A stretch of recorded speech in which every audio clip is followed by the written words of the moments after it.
Raphaël Leblond, tu es responsable du bureau français chez FXCM. FXCM, c'est un courtier qui a fêté ses 20 ans en septembre dernier. C'est un courtier à la base Forex, c'est-à-dire Forex Capital Market. Vos activités ont évolué, mais vous êtes ouvert à d'autres marchés. Que peux-tu nous dire d'FXCM en 2020? Alors, bon, merci Fabien pour cette introduction. Aujourd'hui, FXCM, effectivement, alors on fête nos 20 ans, on les fait depuis septembre dernier, 2019, parce qu'FXCM a été créé en 1999 à New York.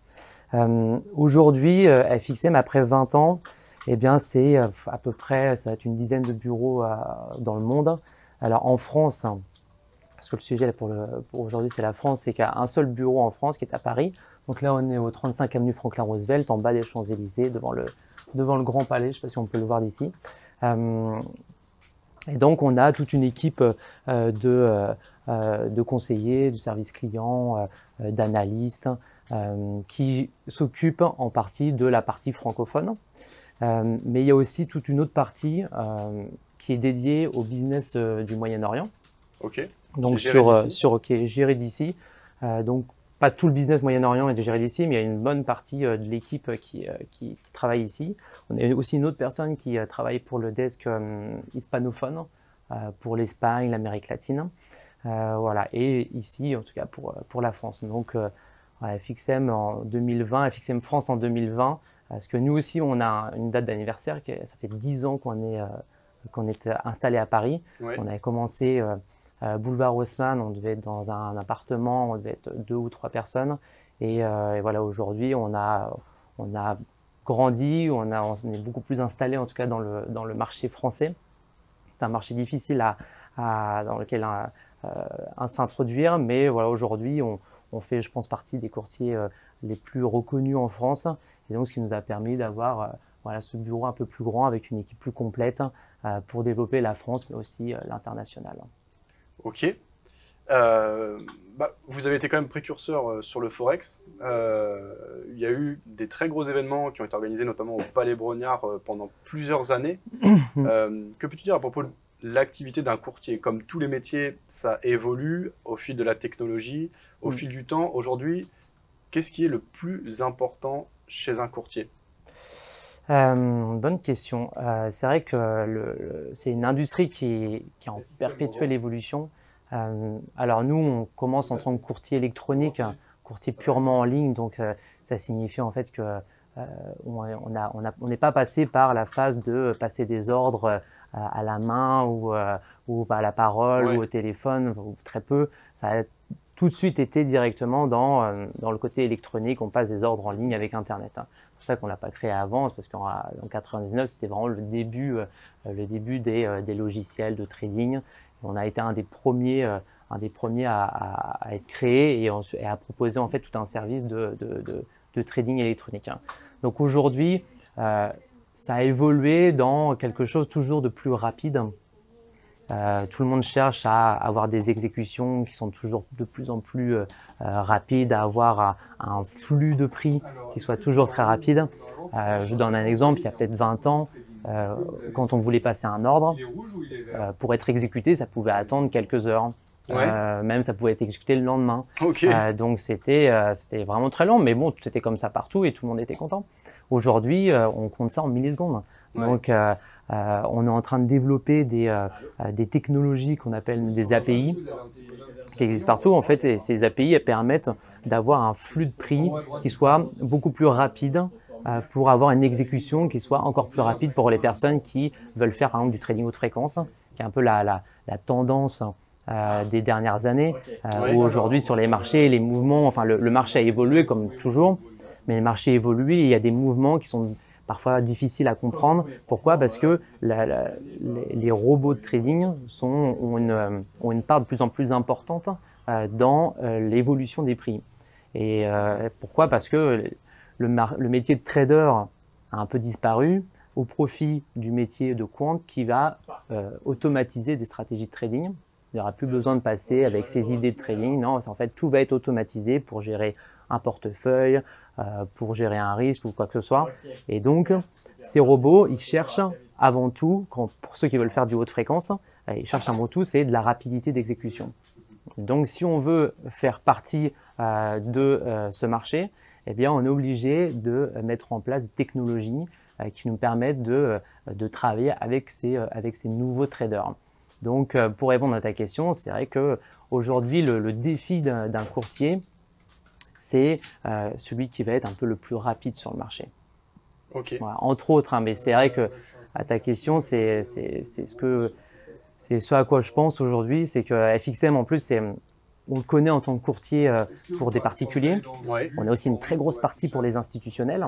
On travaille avec des banques, avec des fonds d'investissement, avec des brokers même. Et donc, le service est un peu différent, mais le côté technologique dont je parle, il est vraiment très important d'avoir le flux de prix le plus rapide, qui arrive le plus vite chez soi et quand on envoie un ordre, qui soit le plus rapidement exécuté. Parce qu'il y a vraiment de plus en plus de personnes qui veulent passer des ordres en haute fréquence. Et donc, si on n'a pas un minimum de technologie, c'est impossible. Et c'est vrai que là-dessus, FXM a, je pense, pris un bon virage technologique, dans le sens où en concurrent, c'est beaucoup plus compliqué en fait de s'imposer sur ce type de marché qui est très concurrentiel. Et il faut avoir des tas de technologies et des bons partenaires. Donc, on travaille beaucoup avec le Crédit Suisse, on a travaillé avec des banques pour pouvoir développer toutes sortes de technologies qui nous permettent d'avoir le meilleur flux de prix possible. Ok. Voilà.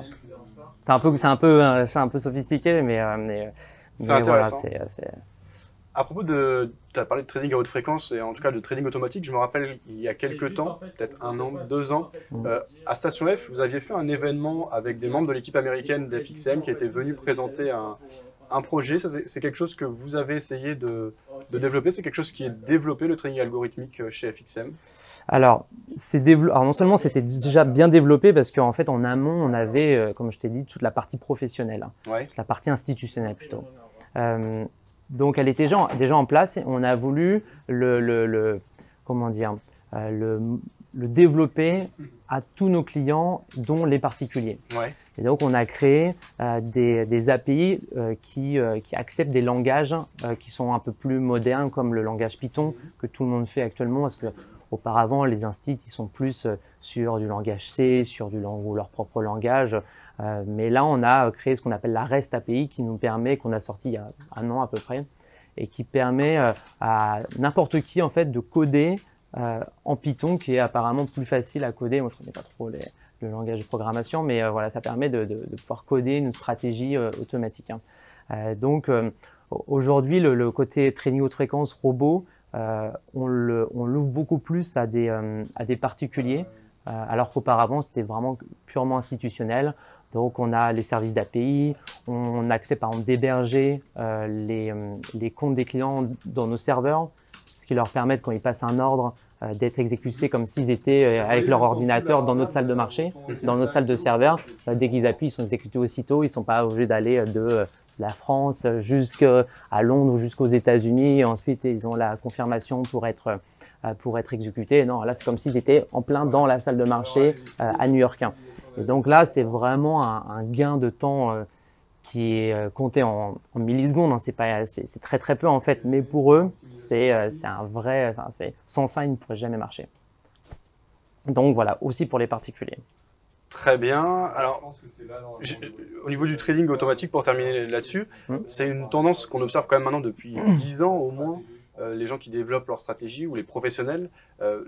D'ailleurs, au niveau des flux de manière générale, notamment aux États-Unis, je crois que c'est 70 ou 80% des ordres qui sont passés en automatique. Au niveau des particuliers, je ne sais pas exactement ce qu'il en est, mais du coup, est-ce que c'est plus efficace de trader en automatique et est-ce qu'il reste, d'après toi, une place au trading discrétionnaire en 2020? Alors, la réponse à la première question, c'est oui. C'est possible de gagner, par exemple, avec du trading automatique. Est-ce qu'il reste une place au trading discrétionnaire? Oui aussi. Enfin, même pas au contraire, mais il y en a toujours. La différence, comment a évolué le marché, c'est que ceux qui veulent faire du très court terme en discrétionnaire, c'est devenu compliqué. Parce que il y a des mouvements qui sont devenus un petit peu difficiles à comprendre, à déceler. et on peut avoir une news qui arrive. Parfois, le marché va créer une volatilité qui va être un petit peu plus importante qu'habituellement. Il va aller chercher un peu plus loin. Donc après, c'est une question d'adaptation. Mais la volatilité en fait du marché, elle a vraiment évolué avec l'arrivée des robots. Quand avant, lors d'une news, ça faisait ça, et ben avec le robot, ça peut faire ça. Donc celui qui avait l'habitude de mettre son stop à cette distance-là, et ben maintenant il va devoir être un petit peu plus haut et puis voilà, et encore il sera pas sûr de pas être stoppé. Donc en fait, je pense que pour ceux qui font du court terme, ça devient un peu plus compliqué. D'accord. Et donc quand on veut faire du discrétionnaire, par expérience en tout cas, ceux qui arrivent le plus à être profitables sur les marchés sont surtout ceux qui font non pas du court terme, qui n'essayent pas de trader sur tous les bruits de marché qu'il y a en intraday. Ils sont plutôt sur des stratégies où ils gardent leur position un peu plus longtemps, plusieurs jours, plusieurs semaines. C'est une fameuse stratégie qu'on appelle du swing, où c'est vrai qu'on remarque que ceux qui sont vraiment profitables, ils ont plutôt tendance à avoir ce type de stratégie. Ce qui ne signifie pas que ceux qui font du très court terme ne peuvent pas gagner. Au contraire, il y en a qui gagnent. Mais c'est vrai qu'à proportion, il y en a peut-être un petit peu moins. Et peut-être pour ces raisons, il y a aussi toutes les raisons psychologiques où là, on est tous différents et que psychologiquement, être sur les marchés sur du court terme, faire des allers-retours sur quelques minutes, ça peut être compliqué psychologiquement à bien tenir ses positions. Et puis il y a aussi les mouvements d'anticiper des mouvements de 0,001%. C'est quand même très compliqué. Enfin, il faut vraiment être très pointu sur de l'analyse technique. Et même malgré ça, on peut être très très pointu et ça n'empêche qu'il y a des choses qui ne peuvent pas s'expliquer. Et ça revient à ta question, l'histoire des robots où il y a des mouvements. Parfois, on imagine que ce sont les robots qui interviennent parce qu'il y a une certaine logique qu'il y avait auparavant qui n'est plus aujourd'hui. C'est une nouvelle logique. Après, il faut juste s'adapter, mais voilà. Donc on peut faire de l'argent avec des robots, mais on peut aussi en discrétionnaire. Et pour les particuliers, la question tout à l'heure, c'était, alors il y a 80% des ordres aux États-Unis qui sont passés par des robots. Pour les particuliers, je dirais plutôt l'inverse, plutôt 20% par des robots et 80% discrétionnaire. Parce que c'est quand même très spécial le robot trading. Il faut savoir coder, il faut avoir une vraie stratégie, il faut qu'elle marche, il faut la backtester. Alors nous, on a des outils on a des comptes de démo, vous pouvez tester autant de temps que vous voulez. On a des plateformes comme MetaTrader 4 qui est très bien pour faire des backtests. On a NinjaTrader qui est très bien pour faire des backtests. On a récemment TradingView pour faire aussi des backtests. Une autre plateforme propriétaire TradingStation qui permet de faire des backtests. Mais ça n'empêche que ceux qui font du robot, ça a l'avantage d'enlever a priori toute la psychologie. Après, il faut que la stratégie elle marche et qu'elle marche sur du long terme. Parce que ça peut marcher un moment, après les marchés évoluent, ça ne marche plus. Donc, c'est un vrai travail. D'ailleurs, j'en profite pour dire que faire un robot de trading, c'est bien, mais ça ne va pas vous permettre de faire de l'argent en dormant et puis en attendant, quoi. Ça peut éventuellement marcher, mais ça ne marchera pas tout le temps. Il faut vraiment travailler autant que si on faisait du discrétionnaire, où il faut toujours mettre à jour son robot, mettre à jour son code, s'adapter avec l'évolution de la volatilité. En ce moment, on est en plein coronavirus, les marchés ils plongent, la volatilité elle est en train d'exploser. Un robot qui marchait bien avant marche beaucoup moins maintenant ou inversement. Enfin, le marché est en train d'évoluer, donc là, il faut adapter les... On a les graphiques en dessous, on a l'euro-dollar qui explose, on a le S&P qui est en train de chuter. Là, il y a le Nasdaq qui est en train de chuter. Donc, la volatilité qu'il y a en ce moment, c'est complètement différent de ce qu'il y avait en décembre, en novembre, en octobre. Donc, un robot, à part l'intelligence artificielle, où c'est vrai que là, on commence à entendre de plus en plus parler de l'intelligence artificielle dans les robots, où là, j'ai pas assez de recul et d'expérience pour en parler sereinement, mais a priori, ce serait éventuellement une excellente solution en fait pour mettre à jour automatiquement son robot en fonction de l'évolution de ces marchés. D'autant que c'est brusque, hein. Tu parles de la volatilité, on voit que tout est calme, tout va bien, et puis en 3 jours, on a 3-4 jours, une correction de 10%. Quand la volatilité se réveille, c'est pas rien. Une chose, à propos de l'accompagnement, je sais que vous faites régulièrement du contenu en ligne. Là, j'ai vu récemment un webinaire sur le coronavirus, justement, avec le point de vue sans doute d'un analyste. Vous en faites aussi sur des thèmes liés au trading ou à l'utilisation des plateformes, et vous faites aussi des journées en immersion. En termes d'accompagnement, qu'est-ce que tu peux nous en dire? Alors, très simple. Déjà, FXM, le modèle FXM, ça a toujours été de mettre en avant le service client. C'est-à-dire qu'on a mis en place des tas de ressources, comme par exemple DailyFX, et des formations, des conférences, pour que nos clients soient le plus formés possible. L'objectif, c'est qu'ils restent le plus longtemps sur le marché. FXM, nous, on gagne sur le volume, le nombre de volumes. Si une personne arrive, qu'elle n'est pas formée, qu'elle met par exemple 10 000 € sur un compte et au bout de 2 mois, elle arrête parce que soit elle a tout perdu, soit bon, bah, elle se décourage parce qu'elle ne connaît pas, ça ne marche pas bien. Voilà. Ça, pour nous, c'est vraiment une perte. Et c'était la tendance, en tout cas, il y a 20 ans. Donc, on s'est dit, nous, on a vraiment intérêt à ce que nos clients soient formés pour qu'ils restent plus longtemps sur les marchés. Donc, on met en place des tas de formations et on a été vraiment connus pour ça. Aujourd'hui, en France, on garde ce même modèle. Et donc, ça consiste à vous proposer un webinaire tous les soirs à 18 h. Ah ouais, tous les soirs? Tous les soirs, sur la chaîne YouTube FXM France, vous avez un webinaire qui dure pas longtemps. C'est sur un sujet à chaque fois très précis. Il y avait le coronavirus, on a parlé des spreads. Après, on peut parler aussi d'un indicateur technique précis. Enfin voilà, les sujets ils sont quasiment tous les jours différents. Après, on les retrouve sur la chaîne YouTube, mais si vous voulez voir en live, c'est à 18 h tous les jours. Ça, c'est la seule, on va dire, formation en ligne qu'on fait. Et c'est disponible pour tout le monde et gratuit pour tout le monde. On a un bureau à Paris, donc on en profite. On a beaucoup de clients qui sont en région parisienne ou pas, qui viennent de l'étranger. Donc on organise des formations, deux formations dans les bureaux. La première formation, c'est l'afterwork. Donc un mercredi sur deux, à 18 h, on accueille des clients, des prospects, enfin voilà, n'importe qui peut venir pour venir se former pendant 3 heures chez nous. Okay. Donc on fait, là c'est quand même assez débutant, où on vous montre la plateforme, on vous apprend quelques bases du trading, de l'analyse technique. Et donc voilà, vous avez 2h30, 3 heures de formation gratuite. Ça permet aussi aux personnes qui généralement font du trading en démo chez nous, avant de se lancer en réel, ils viennent checker par exemple quelques questions, ils ne sont pas sûrs, ils ne comprennent pas bien la plateforme. Bon, voilà, c'est avant de se lancer, ça permet de les rassurer, de venir poser surtout toutes les questions. On a un fil de sujets de formation, mais après, on s'adapte aussi en fonction des personnes qui arrivent. Et en plus de l'afterwork, on a ce qu'on appelle des journées d'immersion. Ça fait peut-être 4 ans que ça existe. On vous propose en gros tous les premiers vendredis de chaque mois. Donc, premier vendredi de chaque mois, toute une journée dans les bureaux. 9 h, on démarre et à 18 h, ça se termine. Et pendant toute la journée, vous allez avoir une formation complète, entièrement gratuite. Pas besoin d'être client, n'importe qui peut venir. Et donc là, c'est beaucoup plus complet. Donc là, on va voir tous les sujets de l'analyse technique, des corrélations, l'analyse fondamentale, de la psychologie. C'est dispensé par un intervenant externe ou par un représentant de FXM? Les deux.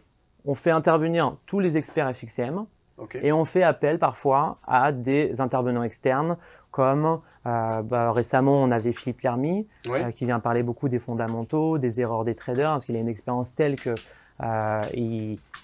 il n'y a pas mieux pour parler des erreurs des traders ou des fondamentaux que Philippe Lermy. On fait appel parfois aussi à Vincent Gann, qui a travaillé avec nous et qui continue avec lesquels on travaille toujours. Parce avec que lui il travaille pour TradingView et on est le seul broker actuellement en tout cas à proposer TradingView, à être référencé en tout cas par TradingView. Donc Vincent Gann vient pour parler de TradingView et aussi pour parler de l'analyse technique, qui est un sujet qu'il maîtrise vraiment très bien.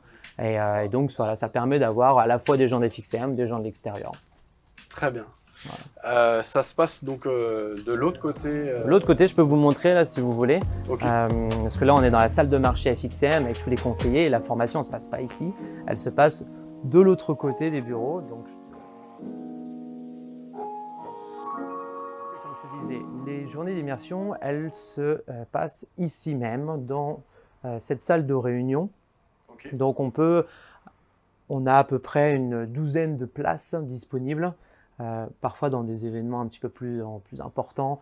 On change, on peut aller jusqu'à 25-30 au maximum. Mais bon voilà, c'est donc ici que tout se déroule. Donc les clients arrivent, on leur donne de quoi se nourrir, de quoi boire, des notes.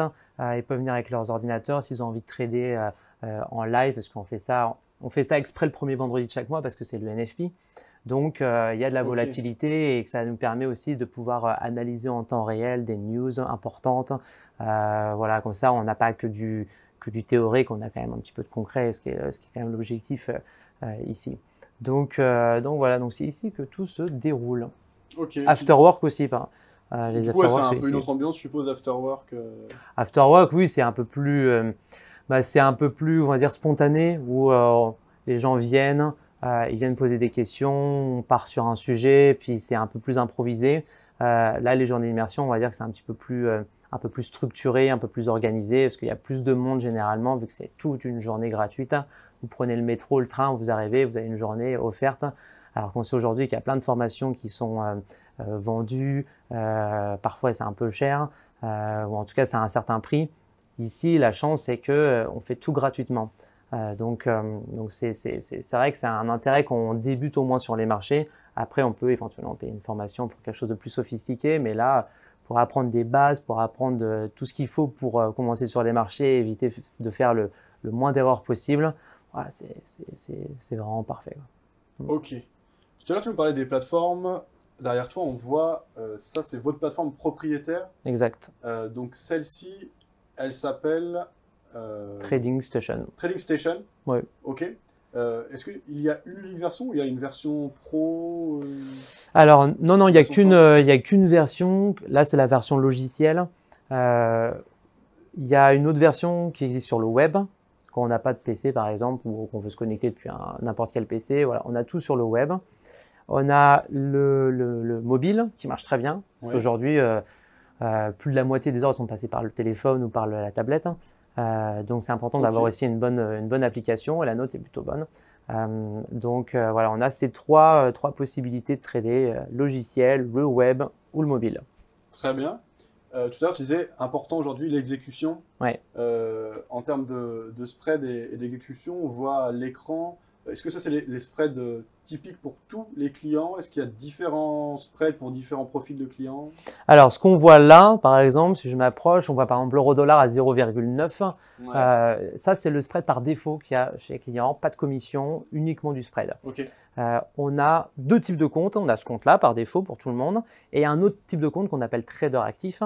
Où on met les clients dans la situation des institutionnels, à savoir qu'ils ont le spread brut de la banque, qui est autour de 0,1 sur l'euro-dollar. Avant, la moyenne, c'était 0,3, maintenant, c'est 0,1. Ouais. Donc, on a même des spreads négatifs.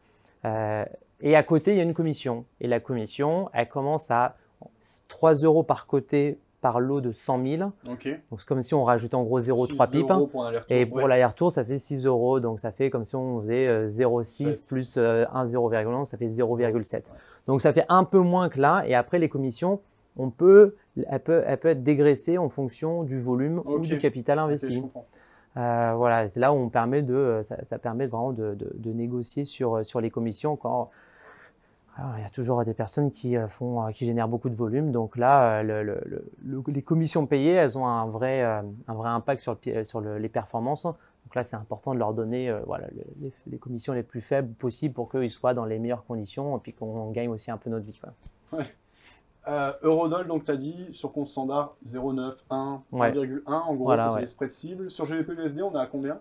Sur le GBP, c'est un petit peu plus élevé, c'est autour de 1,3, 1,4. Mais c'est pas beaucoup plus élevé. On a des spreads qui sont sur les paires majeures. Je pense que c'est un peu dans la moyenne de tout le monde. Après, sur les paires croisées, les paires exotiques, c'est là, je pense qu'on se distingue beaucoup parce que, comme tu disais au tout début de la vidéo, FXM, c'est Forex, Capital Market. Donc, spécialisé d'abord sur les devises. Et donc, on n'a pas de produit d'appel euro-dollar, on est à 0,5 et le reste est très cher. C'est que tout est à peu près bien, notamment les paires croisées et paires exotiques si on doit comparer par exemple avec d'autres courtiers, où là on sera vraiment beaucoup moins cher. Et sur le reste, je pense que c'est kiff-kiff. Ouais. pour les comptes standards. Après, pour les comptes trader actifs, là, on sera vraiment très très bien placé. Du coup, on a parlé du Forex, donc FXM, Forex Capital Market, mais votre offre s'est élargie. Que peux-tu nous dire à propos des indices, d'ailleurs, qui bougent beaucoup ces derniers jours, et des autres classes d'actifs que vous couvrez? Alors, ouais, effectivement, on ne fait pas que des devises. On a commencé à faire des CFD, je pense en 2005, quelque chose comme ça. Bon. Aujourd'hui, on a quasiment autant de CFD qu'on a de devises. On propose les indices. C'était la première chose qu'on proposait. C'est l'instrument qui est le plus traité chez nous. Ouais. Aujourd'hui, c'est le plus traité. C'est le plus traité devant les devises. Alors qu'avant, on était quand même 100%. Enfin, vraiment, c'était l'euro-dollar d'abord. Les devises, c'est un petit peu baissé en volatilité au profit des indices. Okay. Donc aujourd'hui, le produit numéro 1, c'est le DAX. Ouais. Le numéro 2, bon, ça dépend de la volatilité, mais c'est entre l'euro-dollar et le Dow Jones. Donc c'est vraiment très très porté indice. Donc on fait des indices, tous les indices globaux, américains, européens, asiatiques. Ouais. On fait également des matières premières. On n'en fait pas beaucoup. On fait surtout les plus traités qui sont l'or, l'argent. On fait le pétrole. On fait également le soja, le maïs, le blé pour les matières premières agricoles. On fait également une obligation allemande qui est le Bund, quand même un peu traité. Les obligations ne sont pas beaucoup traitées, mais le Bund est un peu quand même. Donc on le propose. On propose également des crypto-monnaies, donc le nouveau produit phare en vogue depuis 2 ans. C'est clair. Moi, je suis bien passionné par les cryptos. Ah ouais? Ouais. Ah bah ça, quand on cherche de la volatilité, on la trouve tous les jours. Mais là, c'est peut-être même parfois un peu trop volatile. C'est compliqué de traiter, mais c'est un marché qui est hyper intéressant et sur lequel il y a un potentiel qui est qu'on ne connaît pas encore, mais qui a l'air vraiment énorme. Ouais. Donc on propose 7 crypto-monnaies, donc les 7 les plus traitées, les Bitcoin, les Ripple, Ethereum, Litecoin, et ça. Où on a vraiment une offre qui est très bonne, parce qu'on a sorti la semaine dernière un rapport sur nos spreads. Ouais. Et on a, à comparaison avec tous les autres courtiers, c'est pour ça qu'on a sorti d'ailleurs ce rapport, c'est parce qu'on avait les spreads les plus serrés du marché. Donc on a les spreads les plus bas quand vous traitez. Alors, c'est pas forcément le produit où on fait du court terme, mais ça n'empêche que, vu que c'est un petit marché encore, les spreads sont par défaut très très écartés. Ouais, donc c'est assez cher quand même d'entrer en position. Et on a réussi à trouver une solution qui est la même que pour les autres instruments, c'est-à-dire qu'on passe par des fournisseurs. En fait, ce sont des fournisseurs qui nous envoient des prix sur les crypto-monnaies. On fait pas, normalement, le CFD, c'est le courtier qui produit lui-même son produit, c'est son marché, c'est son prix, c'est son spread, et tout est géré chez lui. Nous, les CFD, on fait comme les devises, c'est-à-dire qu'on passe par des banques et des institutions financières pour qu'elles nous fournissent le prix. Comme ça, nous, on n'a pas besoin de gérer ce côté-là. Ça nous permet, vu qu'on est là depuis longtemps, ça nous permet de travailler avec plein de sociétés assez connues, Deutsche Bank, Goldman Sachs, JP Morgan, et des institutions financières moins connues, mais plus spécialisées sur ces produits. Et donc, on les met en compétition. Et étant donné qu'elles sont en compétition, il n'y a plus de monopole. Donc, elles sont obligées de fournir un prix bon, un meilleur prix. Et quand on reçoit les meilleurs prix, à force, le marché est de plus en plus intéressant, les banques sont de plus en plus intéressées pour fournir du prix, donc elles fournissent de meilleurs prix. Et là, du coup, on a un spread qui est beaucoup plus serré que la moyenne. Donc, la semaine dernière, on a réussi on a pu sortir un rapport sur nos spreads, donc la moyenne sur les derniers mois. On avait vraiment un spread qui est bien plus faible que les concurrents les plus connus. Ce rapport il est disponible Oui, il est disponible sur le site FXM sur le site FXM et après sur les médias plus américains. Finance Magnet. Voilà, Finance Magnet, c'est le premier, les Prate. Où là, j'essaie de mettre les liens sous la vidéo. Et on propose depuis peu les actions. Ouais. Les actions. Alors, on commence tout juste. On propose celles qui sont les plus traitées parce qu'on a une telle demande en fait sur les actions que on n'est pas un broker action, donc on essaye de rester quand même spécialisé sur les produits un peu plus volatiles, enfin pas volatiles, mais un peu plus traités comme les indices, les devises, les matières premières, les cryptos. Mais bon, les actions, donc on commence avec une centaine d'actions, les plus traitées comme Tesla, où tout le monde parlait de Tesla. Ouais. Donc c'était l'action à acheter. Bon voilà, on propose Tesla, entre autres. Et puis les autres actions américaines, européennes, asiatiques qui sont très traitées. Donc on commence comme ça, et puis si ça fonctionne bien, on en proposera chaque mois une centaine, 200, 300 en plus, si c'est un marché si notre clientèle elle répond bien en fait à cette nouvelle offre. Voilà, donc on a beaucoup de produits, quoi. Enfin, on a tous les produits quasiment que tous les clients souhaitent, mais ça reste du CFD, et le Forex, c'est pas du CFD, c'est ce qu'on appelle du spot. C'est la même structure que le CFD, sauf que on ne crée pas le prix, ça vient de fournisseurs, quoi. Ouais. Voilà. Un mot à propos des marchés. Depuis quelques jours, on est entré dans une phase volatile. Ouais. On en a eu au cours des 10-12 dernières années, là, depuis la fin de la crise des subprimes. À chaque fois, elles ont été rachetées. Dans l'ensemble, on a eu un marché peut-être moins volatile, mais il y a quand même des épisodes de volatilité assez forts. En tant que courtier, qu'est-ce que tu peux nous dire de ces phases de volatilité? Est-ce que d'un seul coup, on a beaucoup plus d'activité, une augmentation des volumes? Est-ce que tu as des commentaires ou des remarques particulières? C'est intéressant d'avoir ton point de vue. Alors, c'est vrai que la volatilité, moi, ça fait une petite dizaine d'années que je travaille chez FXM, en tout cas dans le milieu, dans l'industrie du brokerage. Et c'est vrai que la volatilité, elle a quand même baissé petit à petit, Ouais. avec le temps, avec les régulations, avec voilà, tout est beaucoup plus encadré. Et par conséquent, on a une volatilité aussi qui s'est un petit peu aplatie. Mais ça n'empêche qu'actuellement, on est dans une bulle boursière où tout événement peut amener à une volatilité qui sera vraiment importante, plus importante qu'habituellement. Parce qu'on est tout proche d'avoir une bulle qui éventuellement peut s'éclater, et que là, quand une bulle éclate, c'est le phénomène par exemple des années 2000, avec la bulle technologique où tout s'effondre, et puis c'est toujours très très très brutal. Là, on a un marché qui est haussier, donc ça bouge pas beaucoup, mais ça fait que monter. Tandis que quand ça met à s'arrêter d'un coup, là, ça chute, et là, la volatilité est vraiment importante. Donc, FXM, comme tous les autres brokers, l'activité, elle dépend du volume. Et le volume est vraiment proportionnel à la volatilité. Okay. Donc, l'activité d'un courtier est proportionnelle à la volatilité.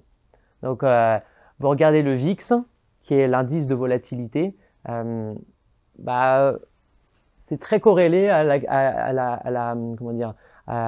au chiffre d'affaires, ou en tout cas à l'activité d'un broker. Okay. Peu importe lequel, c'est toujours très très corrélé. Quand ça bouge pas, les gens, les traders n'ont pas grand chose à faire sur le marché, et alors que là maintenant, tout le monde veut se mettre à vendre, ou au contraire acheter parce qu'ils pensent que ça va remonter. En tout cas, ça fait beaucoup plus d'activité, et donc pour nous beaucoup plus de volume. Donc oui, pour répondre à ta question, en tant que courtier, la volatilité, c'est plus intéressant parce que ça génère des transactions et donc du volume. En parallèle, il faut faire quand même très attention. Je donne mon message un petit peu d'avertissement. La volatilité, c'est intéressant parce que ça fait du mouvement. Ceci étant, il y a quelques années, on a publié une étude statistique sur nos clients pour essayer de comprendre pourquoi est-ce que la majorité des traders étaient perdants. Et on a constaté, entre autres, que la volatilité était inversement corrélée à la profitabilité des traders. Donc plus le marché est volatile, plus les clients vont perdre. D'accord. Et on a voulu répliquer cette expérience avec un robot. Parce qu'on peut se dire volatilité, psychologie, les gens deviennent fous, on ne sait plus trop quoi faire, ça va dans tous les sens, c'est trop dur. Il y a eu le même résultat avec un robot. Un robot qui avait une performance comme ça sur un an, lorsqu'il y a une volatilité, la performance, soit elle baisse, soit elle est même contre-performante. Donc, on a donc conclu dans cette étude que la volatilité, elle était vraiment décorrélée à la profitabilité d'un trader. Et donc, la volatilité, c'est vrai que c'est intéressant, ça fait du mouvement, ça attire, ça excite, mais il faut vraiment être extrêmement prudent et éventuellement s'intéresser plus à des moments qui sont moins volatiles, où le marché il est beaucoup plus, il va dans un sens et puis il n'y a pas de raison qu'il s'arrête, donc ça continue et c'est de la tendance, c'est plus simple. Alors que quand c'est complètement volatile, ça veut dire que ça chute, donc ceux qui sont à l'achat, ils ont perdu. Ensuite, on se met à la vente, ça remonte très vite à la hausse, donc on peut un peu perdre dans les deux sens. Enfin, voilà. Et puis, c'est très difficile de se positionner à un prix. Généralement, on achète toujours à un prix qui est jamais le plus bas, évidemment, mais la volatilité est telle qu'on met un stop et on se fait toujours stopper, donc c'est quand même plus compliqué.